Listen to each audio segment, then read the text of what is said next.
नमस्कार दोस्तों, आप सभी का स्वागत है हमारे द लुसेंट क्लासेस चैनल में। मैं हूं नितिन कुमार।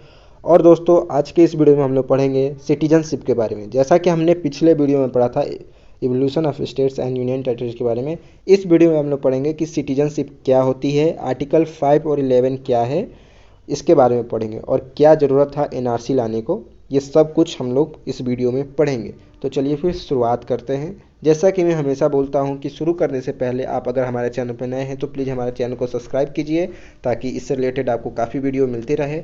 और अगर आपको इस वीडियो का पीडीएफ चाहिए तो हमारा टेलीग्राम चैनल है द लुसेंट क्लासेस, जिसका लिंक मैंने डिस्क्रिप्शन में दे रखा है। ये टेलीग्राम चैनल पे आपको हमारे वीडियो का जो पीडीएफ है मिल जाएगा।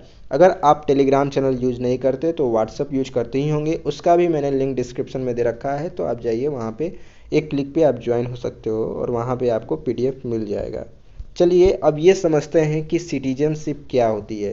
तो देखो, कोई भी सरकार एक देश में अपने सिटीजन को एक सर्टिफिकेट के तौर पे देती है कि आप हमारे देश के नागरिक हो, जिससे आपको राइट्स है कि आप बहुत कुछ कर सकते हो। ठीक है, आपको राइट्स है कि आपके साथ डिस्क्रिमिनेशन नहीं होगा, आपको राइट्स इक्वलिटी दी जाएगी, आपको rights of freedom of speech expression ये सब चीज़ दी जाएगी, आपको राइट्स है वोट करने का।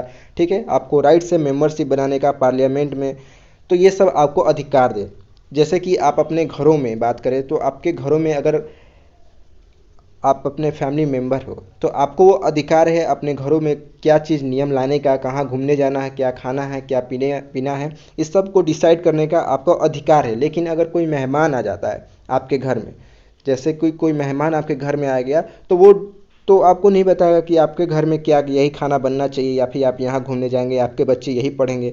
ऐसा तो नहीं है। मेहमान अपना मेहमान की तरह काम करेंगे।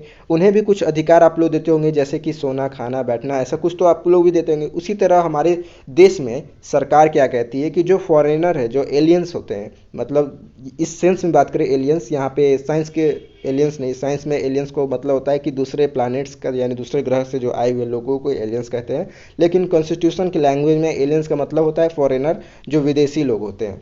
तो यहाँ पर बात करें कि वो जब हमारे देश में आते हैं तो उन्हें भी कुछ अधिकार होते हैं। जैसे कि बात करें आर्टिकल 14 में जो अधिकार है वो हमारे फॉरेनर्स वो सभी के लिए होते हैं। आर्टिकल 21, आर्टिकल 25, आर्टिकल 32, तो ये अधिकार फॉरेनर के लिए भी है और हमारे लिए भी है। बाकी हमें कुछ ज़्यादा ही अधिकार है। ठीक है, तो ये तो आप समझ गए। सिटीजनशिप जो है बात करें, ये कॉन्सेप्ट आपका लिया गया है ब्रिटेन के कॉन्स्टिट्यूशन से हमारे देश में। ठीक, तो दोस्तों अब इसके प्रोविज़न के बारे में बात करते हैं कि देखो, जब हमारा संविधान लागू हुआ था 26 जनवरी 1950, हालांकि 11 नवंबर 1949 को भी हो गया था, लेकिन पूरी तरह से लागू 26 जनवरी 1950 में हुआ था। तो उस वक्त क्या हुआ था, कॉन्स्टिट्यूशन में हमारा सिटीजनशिप भाग 2 में रखा गया, जो कि आर्टिकल 5 से लेकर 11 तक ये आपको बताता है कि किस तरह हमें जो है सिटीजनशिप मिल सकती है और हम लोग किस कंडीशन, किस आर्टिकल के तहत हम लोग को सिटीजनशिप नहीं मिल सकती है। ये बात हो रहा है। ठीक है, अब जो है बता दें कि इसके अकॉर्डिंग टू द पार्लियामेंट बहुत सारे क्या हुए कि यहाँ पे सिटीजनशिप जो है एक्ट जो है उसमें अमेंडमेंट की गई। जैसे पहला संशोधन हुआ था आपका 1955 में। ठीक है, और अब जो लेटेस्ट है वो तो आपका 2019 में हुआ था, जो कि आपका CAA था। ठीक है, आपका CAA जो बिल था जिस पे बहुत कंट्रोवर्सी हुई थी, ये था आपका लेटेस्ट है।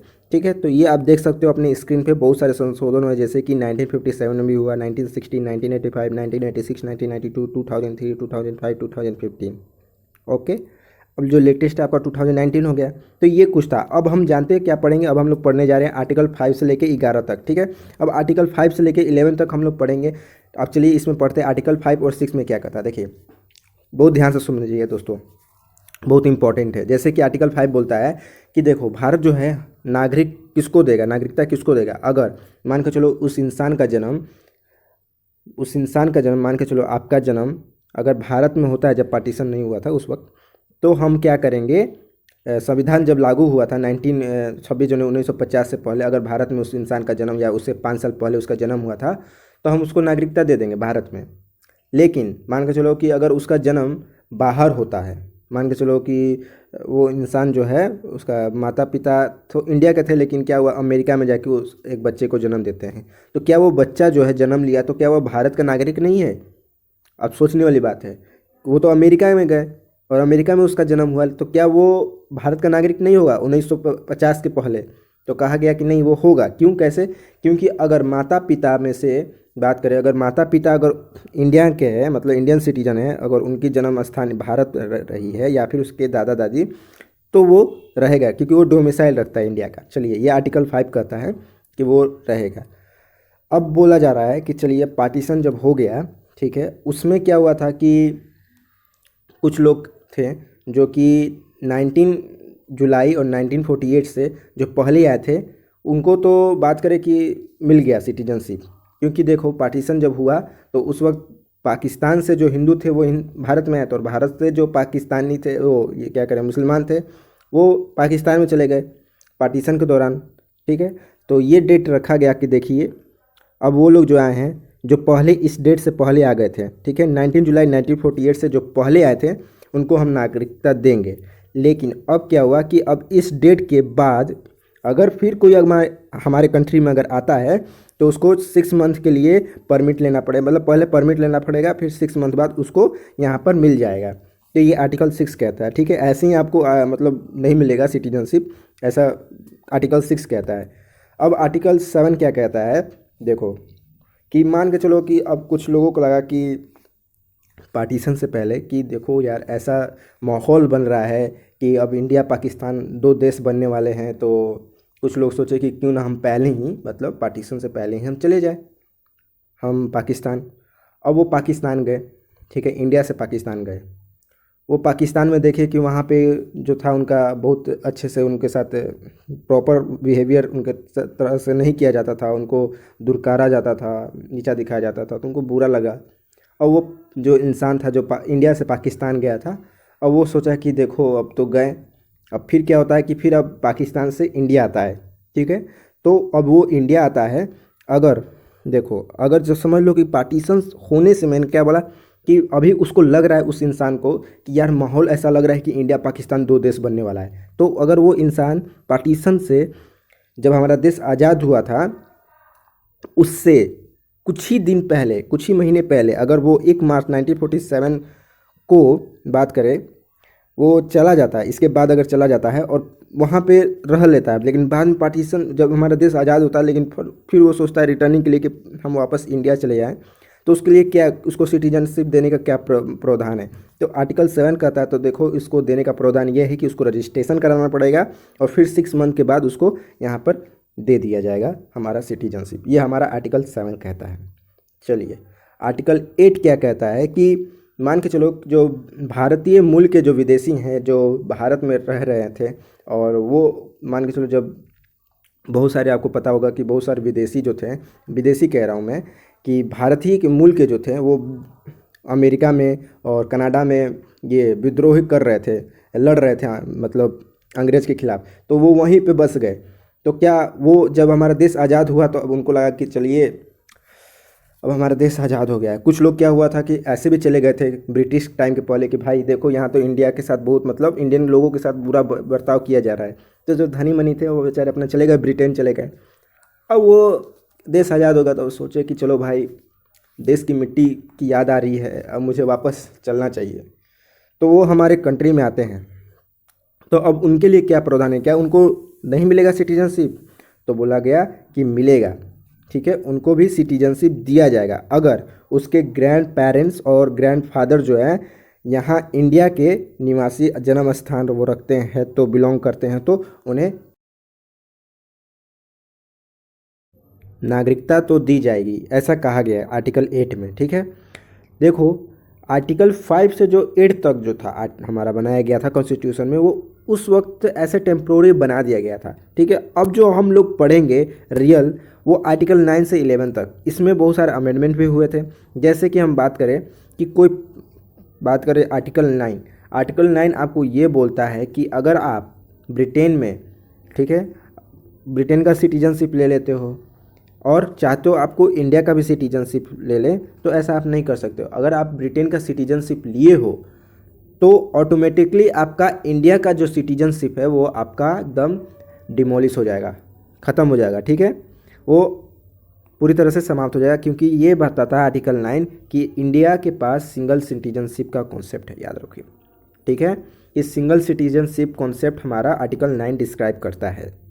आर्टिकल 10 क्या कहता है कि देखो ये आपको गारंटी देता है, अगर हम आपको सिटीजनशिप दे रहे हैं, अगर गृह मंत्रालय आपको सिटीजनशिप दे रही है तो एक बात का ध्यान रखिए कि ये गारंटी आपको दे रही है कि वो कभी भी किसी तरह का आपसे कोई सिटीजनशिप एक्वायर नहीं करेगी, आपकी छीन नहीं लेगी, सॉरी आपकी छीन नहीं लेगी, जब तक कोई अनिवार्य कार्य ना, मतलब जब तक आप कोई एंटी नेशनल कार्य ना करे तब तक आपकी सिटीजनशिप की ये गारंटी देती है क्या, आर्टिकल 10।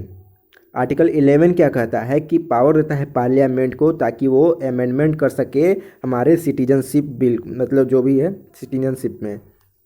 तो ये टोटल आर्टिकल 11 कहता है। तो ये सब था दोस्तों, हमने पढ़ा आर्टिकल 5 से लेकर 8 तक, 9 से लेकर 11 तक। अब हम लोग क्या पढ़ेंगे, तो हम लोग पढ़ने जा रहे हैं कि क्या क्या अमेंडमेंट हुए हैं अभी तक। तो चलिए एक एक करके हम लोग इसके बारे में पढ़ते हैं और ये भी पढ़ेंगे कि किस तरह से हम सिटीजनशिप खो सकते हैं। तो हम लोग सारे अमेंडमेंट तो नहीं पढ़ेंगे, कुछ इंपॉर्टेंट चीज़ पढ़ेंगे कि उस वक्त के प्रावधान में देखो ये सब बनाया गया आपका 1956 तक था। अब इसके बाद जो था 1956 के बाद कैसे कैसे जो मिसयूज कर रहे थे पाकिस्तानी लोग और बाकी जो भी एंटी नेशनल लोग थे वो हमारे देश में किस तरह से सोच रहे थे कि हमारा देश को अंदर से तोड़ दिया जाए, तो इसकी वजह से अमेंडमेंट की गई।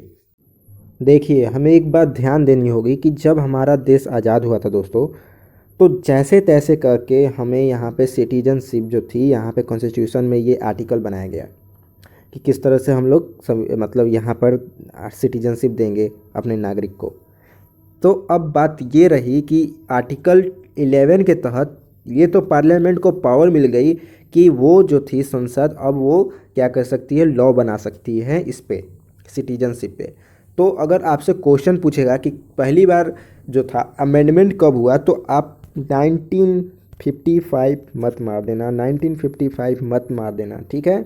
1955 में पहली बार संसद इस पे कानून बनाई थी, जिस पे 5 मेथड से बनाई थी, ठीक है। 5 मेथड से बनाई थी, वो 5 मेथड हम आपको इस वीडियो में बताएंगे, ठीक है। वो क्या गया और उसी को अमेंडमेंट किया गया। देखो आप कंफ्यूज मत होना, उसी को 1955 में तो बना ही था, पहली बार संसद बनाई थी, लेकिन इसको अमेंडमेंट किया गया, मतलब संशोधन किया गया 1986 में। समझ रहे हो, मतलब 30 साल बाद इसको, हालांकि बीच में होता था लेकिन ज़्यादा अगर मेजर चेंजेज किया गया तो 1987 मतलब 1986 के बाद ही दोस्तों यहाँ पे संशोधन हुआ। जब हमारा संविधान बना था उस वक्त के बाद से ये जो पावर था आर्टिकल 10 जो थी, 11 जो थी, यहाँ पे पार्लियामेंट को पावर दे दी, ठीक है। जो कॉन्स्टिट्यूएंट असेंबली वाले थे वो तो बना दिए, और वो उसमें आर्टिकल 11 में लिख दिए कि भाई देखो अगर पूरी तरह से अगर बनाना होगा कानून तो ये बनाएंगे, इनके पास पावर है पार्लियामेंट के पास। तो संसद पहली बार बनाई थी कानून कब, तो 1955 में सिटीजनशिप पे, लेकिन अमेंडमेंट 1986 में की थी। चलिए वो 5 मेथड जो था उस वक्त हम लोग पढ़ेंगे, वो 5 मेथड क्या क्या था। तो देखो वो जो नागरिकता अधिनियम 1955 है, मतलब बात करें कि सिटीजनशिप अमेंडमेंट 1955, उसमें 5 मेथड दिया गया कि जन्म के आधार पे, पहला बात बाय बर्थ। इसमें दिया गया कि अगर किसी इंसान का जन्म हमारे कंट्री में होता है, ठीक है, 26 जनवरी 1955 के बाद और 1 जुलाई 1987 से पहले, तो यहाँ पे जो था भारत सरकार उसको नागरिकता देगी, ठीक है, भारत सरकार उसको नागरिकता देगी। लेकिन अब इससे क्या हुआ कि जो पाकिस्तान के जो लोग थे, अब आप खुद सोचो कि ये बहुत गजब तरह का कानून था जब वो बना था, और उसको चेंज कब किया गया, 1987, समझ रहे हो, 30 साल बाद यहाँ पे चेंज किया गया। तो ये बहुत ही गजब का मतलब बनाया गया था ये बाय बर्थ। अब सोचो कि बाहर का जो आदमी है आया इंडिया में, ठीक है, अब वो यहाँ बच्चा हो गया उसका, तो क्या वो सिटीजनशिप इंडिया को ले लेगा? हालांकि 30 साल पहले तो ऐसे ही होता था, वो तो मिल जाएगा उसको सिटीजनशिप, किसी को भी मिल जाएगा। तो ये थोड़ा अजीब था, तो इसी वजह से इसको संशोधन किया गया। बाद में इसको कहा गया कि देखिए ये जो है ऐसा नहीं होगा। 1986 में कहा गया कि अगर किसी का जन्म यहाँ पे हो रहा है, ठीक है, अगर इसके बाद होगा, अब 1987 के बाद, ठीक है, तो यहाँ पे जो था माता और पिता अगर दोनों में से कोई एक अगर यहाँ के सिटीजनशिप रखते हैं, ठीक है, वो भी रखते हैं, ये नहीं कहा गया उस वक्त कहा कि अगर रखते हैं, ये नहीं बोला गया कि इनवैलिड या वैलिड, केवल बोला गया कि अगर सिटीजनशिप है तो उनका जो बच्चा होगा वो भारत के नागरिक होगा, ठीक है, उनको भारत सरकार उसको सिटीजनशिप प्रोवाइड कर देगी, दे देगी, ठीक है, सर्टिफिकेट मिल जाएगा। लेकिन अब यहाँ क्या हुआ, बहुत सारा मिसयूज होने वाला है। यहाँ पे बात करें कि पाकिस्तान के जो लोग रहते थे, अब क्या करते थे, कश्मीर में आते थे, उनको कुछ कोई महिला पसंद आ, पढ़ाई के बहाने से आते थे या घूमने के बहाने से, और यहाँ की महिला से शादी करके यहाँ बच्चा पैदा कर लेते थे, और बच्चा पैदा हो जाता था तो उसको सिटीजनशिप इंडिया की मिल जाती थी। फिर वो अपना चले जाते थे ऐसे तलाक वलाक दे के या फिर उनको छोड़कर। तो ऐसा वो करते थे, ऐसे मिसयूज हो गया। लेकिन अब क्या किया, 2003 में बात करें, ठीक है, दो आफ्टर 3 दिसंबर 2004 में, या फिर बात करें 2003 में, इसको वैलिड किया गया, और पूरी तरह से वैलिड 3 दिसंबर 2004 में इसको कहा गया कि नहीं, ऐसा बिल्कुल नहीं होगा। अगर लीगल तरीके से, अगर मान के चलिए, अगर आप हमारे भारत में आए हो लीगल तरीके से, और यहाँ पर पूरी तरीके से यहाँ पे अगर शादी मैरिज करते हो और बच्चा पैदा करते हो, तो ही आपको यहाँ पे बात करें तो आपको बच्चों को मिलेगी। यहाँ पे किया गया, ठीक है, वो भी 2004 के बाद, तो समझ रहे हो आप। लेकिन यहाँ पे बोला गया कि लीगल होना चाहिए, ना कि इलीगल, तो हम लोग सिटीजनशिप प्रोवाइड करेगा।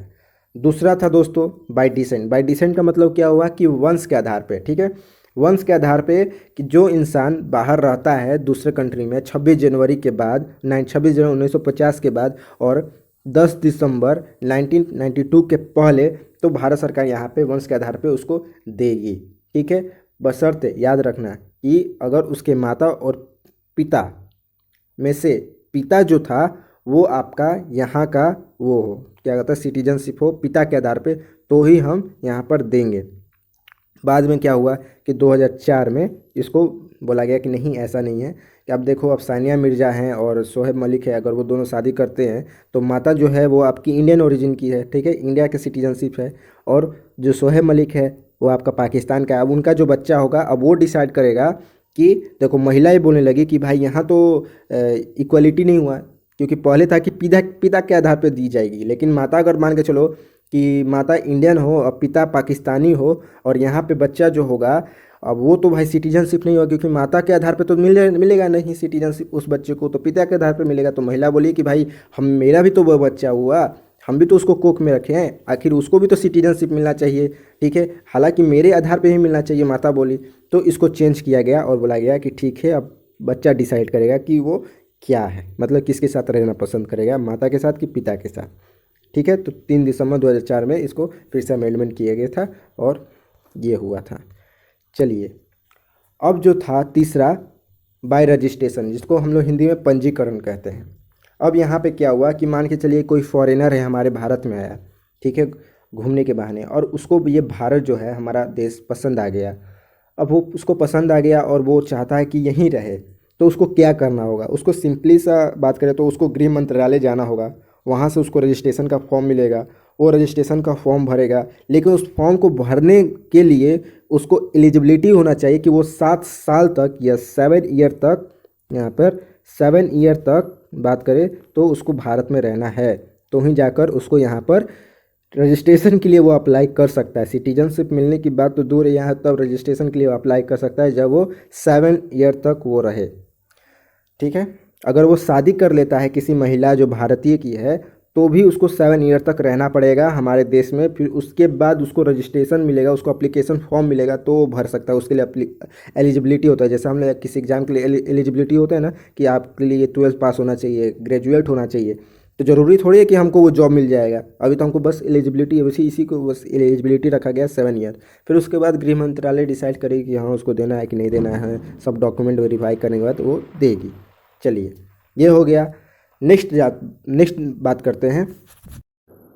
चलिए फिर, लेकिन एक बात और दोस्तों, ये जो हम बता रहा हूँ ना, ये सब रजिस्ट्रेशन जो 7 ईयर है, ये अभी का है, ये जो प्रेजेंट में हो रहा है, ठीक है। ये उस वक्त जब 1995 के बारे में बात करेंगे तो उस वक्त तो ये जो था 7 ईयर नहीं, वो 6 मंथ ही था। अगर 6 महीने कोई विदेशी अगर हमारे देश में रह लेता है तो उसको नागरिकता मिल जाती थी। ये 1955 में था, तो पहले वैसा था। तो धीरे धीरे ऐसे अमेंडमेंट होते गया और सुधार होते गया। अब देखो, ये चौथा तरीका है नेचुरलाइजेशन की वजह से, ठीक है। ये कहता है कि देशीकरण के हिसाब से हम नागरिकता देंगे। अगर कोई मान के चलो कला विज्ञान में रुचि रखता हो, ठीक है, कोई सिंगर है या साइंटिस्ट है, ठीक है, या फिर कोई एक्टर है, ठीक है, लेकिन उसको भारत की जो 22 लैंग्वेज में से कोई एक लैंग्वेज उसको आनी चाहिए, ठीक है। उसको 22 भाषाओं में से भारत की कोई एक भाषा तो उसको आनी चाहिए, चाहे वो हिंदी ही हो क्यों ना हो। और 10 ईयर कम से कम वो भारत में रहे, तो यहाँ इस हिसाब से हम लोग भारत को दे देंगे, मतलब उसको इंसान को दे देंगे। अगर उसका एक अच्छा करेक्टर हुआ तो दे देंगे, ठीक है, वो अच्छे से रह रहा है। जैसे बात करें, अभी बहुत सारे सिंगर जो हैं इनको मिला है सिटीजनशिप, अगर वो रहे हैं तो। एक सिंगर है पाकिस्तानी का, उसको मिला है, आदम सामी की, क्या नाम उनका मेरे को पता नहीं है, ठीक है। और 18 शेड्यूल में बात करें कि जो लैंग्वेज है इंडिया का, उसमें से कोई एक आना चाहिए तो मिल जाएगा उनको सिटीजनशिप, और मिनिमम 10 ईयर्स उनको भारत में रहना ही पड़ेगा, तभी जाकर ये मिलेगा। तो इस तरह से कोई प्रोसेस है, ठीक है। अब पांचवा बात करते हैं कि देखो पांचवा क्या कहता है कि अगर कोई, हम लोग कोई देश को, टेरेटरीज को एक्वायर करते हैं, कोई फॉरेन टेरेटरीज को, तो वो अगर भारत का पार्ट होता है तो गवर्नमेंट बोलता है कि उसे भी सिटीजनशिप दी जाएगी। सिटीजनशिप जैसे Pondicherry order 1962, under the citizenship act 1955 के तहत इसे बात करें तो इसको सिटीजनशिप, वहाँ के जो नागरिक होंगे, उस देश के जो नागरिक होंगे, वो अब हमारे देश के नागरिक हैं, क्योंकि वो अब देश वो हमारा हो गया, जैसे सिक्किम, ठीक है। तो ये कुछ था दोस्तों आसाम एक करोड़ के बारे में जो दोस्तों जानते हैं। देखो क्या हुआ था कि देखो पहले बांग्लादेश जो था वो पाकिस्तान का ही पार्ट था, ठीक है, ईस्ट पाकिस्तान था, वेस्ट पाकिस्तान था। तो पाकिस्तान जो था बांग्लादेश से काफ़ी हद तक उसको ये डेवलपमेंट वहाँ नहीं कर रहा था, उनको वो राइट्स नहीं दे रहा था, वहाँ के लोगों के साथ डिस्क्रिमिनेट कर रहा था। तो पाकिस्तानी को ये बांग्लादेशी को लगा कि हमारे साथ ये डिस्क्रिमिनेशन हो रहा है और हमारे साथ ये भेदभाव हो रहा है, ठीक है, एक सौतेले जैसा व्यवहार हो रहा है, पाकिस्तान हमारे साथ कर रहा है। तो उस वक्त हमारे देश में 1971 में इंदिरा गांधी की सरकार थी। इनकी इधर ये जो लोग थे ये इंदिरा गांधी से मदद मांगे, और हमारी जो इंदिरा गांधी थी वो फोर्स भेजकर यहाँ पर बांग्लादेश को आज़ाद करवाई, ठीक है। तो 1971 में बांग्लादेश आज़ाद हो गया। अब जब बात करें आज़ाद होने से पहले, कुछ रिफ्यूजी जो थे, जब अटैक हो रहे थे, जब युद्ध हो रहा था, तो कुछ रिफ्यूजी क्या किए, जो बांग्लादेश में रहते थे, कुछ इंडियन ओरिजिन के थे और कुछ वहीं के थे, तो वो भाग कर क्या हुए, हमारे आसाम में आ गए, मतलब भारत में आ गए। कुछ बंगाल की तरफ गए, कुछ असम में की तरफ गए, ठीक है। तो असम की तरफ इसलिए गए क्योंकि असम का जो एरिया था काफ़ी ठीक ठाक था, क्योंकि वो ज़्यादा पहाड़ी वाला एरिया नहीं था और वहाँ बहुत ज़्यादा ज़मीन फर्टाइल थी, तो उधर ही चले गए। अब देखो क्या हुआ कि इनको लेके एक आंदोलन हुआ स्टूडेंट के द्वारा, ठीक है, 1979 से 1985 तक। ये अब आंदोलन में बाद में बात करूँगा, पहले सबसे पहले मैं आपको समझा दूँ कि जो वो आए, वो सारे लोग जो आए थे आपको भागकर हमारे भारत में, तो यहाँ जो स्टूडेंट आंदोलन किए, क्यों किए आपको बता दें, क्योंकि वो चाहते थे कि वो ये सारे जो लोग आए हैं वो उनके अधिकारों को वो छीन रहे हैं, मतलब जो राइट्स उनको मिलना चाहिए स्टूडेंट्स को, जो वहाँ के नागरिक को मिलना चाहिए असम को, अब वो कम मिल रहा है इनके मुताबिक, ठीक है। वहाँ डेवलपमेंट नहीं हो रहा, भूखमरी बढ़ गई है, सब इनके मुताबिक वहाँ हो गया। आंदोलन चला, काफ़ी युग आंदोलन चला स्टूडेंट के द्वारा। तो यहाँ पे सरकार बोली कि एक अमेंडमेंट की और बोली कि देखो अगर जो इंसान, ठीक है, बांग्लादेश से 1 जनवरी 1966 के बाद और 25 मार्च 1977 से पहले बांग्लादेश से अगर हमारे देश में आया है, अगर वो इंडियन ओरिजिन का है तो उसको सिटीजनशिप मिल जाएगा, ठीक है, क्योंकि उसको ज़मीन वगैरह या बाय बर्थ या पेरेंट्स वगैरह का कुछ भी है उससे मिल जाएगा। लेकिन जो फॉरेनर है उसको रजिस्टर करना पड़ेगा, ठीक है।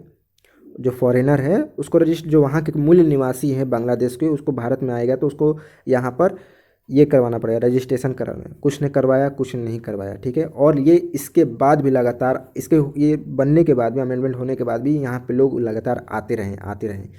और क्या हुआ, यहाँ आने से 2013 में सुप्रीम कोर्ट एक एनआरसी लिस्ट जारी की, आंदोलन काफ़ी युग हो गया था, और यहाँ पे एनआरसी लिस्ट जारी की जिससे हमें पता चला कि 19 लाख लोग जो हैं बांग्लादेशी हमारे भारत में आए के बसे हुए हैं अभी। तो इस वजह से सरकार जो थी एनआरसी लाने के लिए सोच रही थी और वो लाई भी, ठीक है। अब ये CAA एनआरसी जो है, इसके पूरी डिटेल में हम लोग नेक्स्ट वीडियो में बात करेंगे, क्योंकि काफ़ी वीडियो लंबा हो जाएगा। तो दोस्तों नेक्स्ट हमारा कि आप किस तरह से अपना सिटीजनशिप खो सकते हैं।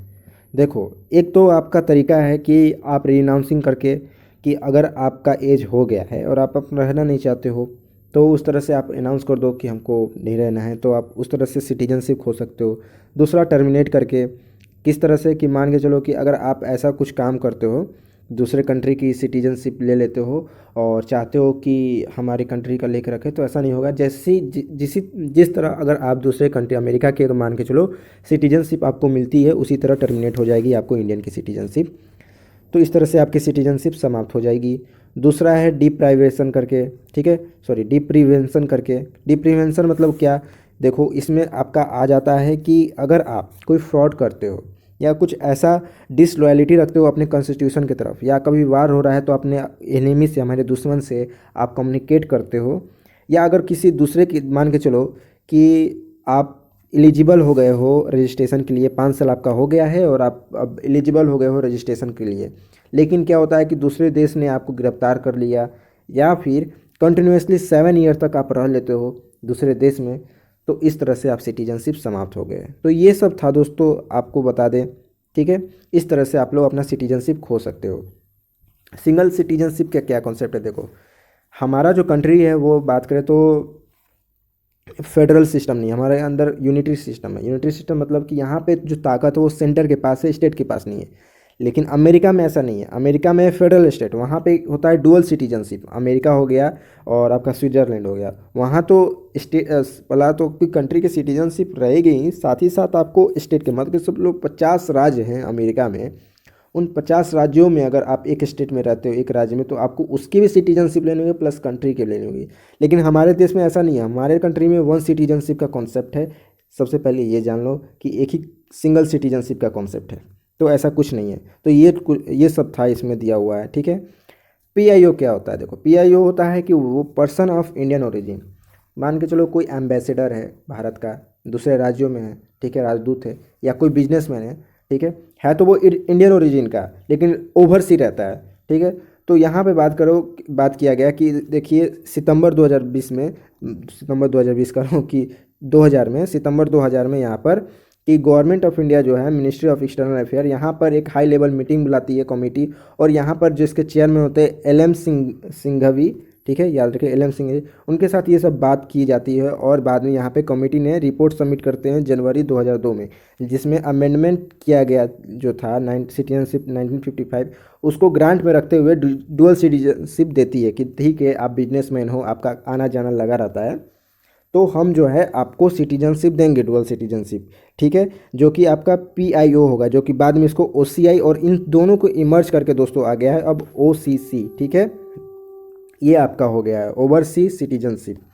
ओवरसी सिटीजनशिप कार्ड होल्डर, एक तरह का कार्ड होल्डर होता है, ठीक है, ये प्रावधान दिया गया है, ठीक है। तो ये अमेंडमेंट की गई 2003 में, तो याद रखिएगा इनको भी सिटीजनशिप दी जाएगी। इसमें ये कहा गया है कि आपको भी दी जाएगी, ठीक है, लेकिन कुछ राइट्स नहीं दिए जाएंगे, जैसे वोटिंग राइट्स नहीं दी जाएगी, ठीक है। बाकी आप मस्त रह सकते हो, आप मेंबरशिप नहीं बना सकते हो, यहाँ पे कमेटी नहीं बना सकते हो, राज्यसभा विधानसभा कुछ इस टाइप का लीडरशिप नहीं कर सकते हो, तो इस टाइप की राइट्स नहीं दी जाएगी, बाकी सब चीज़ दी जाएगी। तो ये था दोस्तों, ठीक है। तो उम्मीद करता हूँ कि आज का वीडियो आपको पसंद आएगा। नेक्स्ट वीडियो हम लोग बात करेंगे दोस्तों फंडामेंटल राइट्स के बारे में, और उसमें भी हम लोग थोड़ा पीआईओ को थोड़ा डिटेल से समझने की कोशिश करेंगे। और नेक्स्ट वीडियो अगर आप चाहते हो कि सीए एनआरसी पे मैं वीडियो बनाऊँ, तो उस पर बनाना ज़रूरी है। देखो बहुत सारा मिसलीडिंग कॉन्सेप्ट है जो कि फैलाया गया है, ठीक है। इसमें बहुत ये है कि सीएए और एनआरसी से आपकी सिटीजनशिप चली जाएगी, लेकिन ऐसा तो देख के लगता है कि सरकार की नीति है। आप इतना सरकार दिमाग लगाया है, आप देखोगे पढ़ोगे तो जानोगे कि यहाँ तो किसी को सिटीजनशिप चले मतलब समझ लो भेजने की बात ही नहीं की गई, यहाँ तो और देने की बात की गई है। लेकिन लोग जो है इतना दंगा किए, ऐसा लग रहा था कि भाई एकदम प्री प्लान था किसी कंट्री का, जो हमारी कंट्री को बांटने का काम किया। खैर ये तो बात की बात है, तो नेक्स्ट वीडियो में ये सब हम लोग डिस्कस करेंगे। चलिए आज के लिए बस इतना ही दोस्तों, मस्त रहिए, खुश रहिए, पढ़ते रहिए। धन्यवाद, thank you, have a great day.